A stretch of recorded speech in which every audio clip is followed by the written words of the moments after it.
Hello everyone, ఈరోజు మరొక కొత్త అడుగుతో మీ ముందుకు వచ్చేసాను. మన చెవులు మనల్ని మోసం చేయవచ్చు. ఎదుటివారు అనని మాటలు కూడా అన్నారు అన్నట్టుగా వినిపించి, కళ్ళు మనల్ని మభ్యపెట్టవచ్చు. కనబడని దృశ్యాన్ని కూడా కనబడ్డట్టుగా కనిపించి, కానీ మనస్సు అనేది ఒకటి ఉంటుంది. అది విచక్షణ కలిగి ఉంటుంది.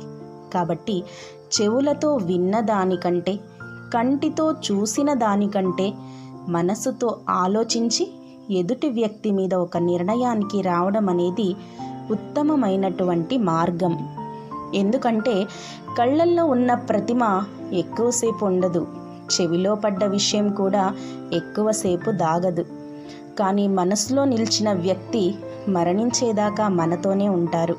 కాబట్టి మనసులో ఉన్న వ్యక్తి మీద చెవిలో పడ్డ విషయాన్ని బట్టి, కళ్ళలో పడ్డ బొమ్మను బట్టి అంచనాకు రాకండి. మనసును నమ్ముకోండి. మనసులో ఉన్న వారిని ప్రేమించండి. Be safe and be happy.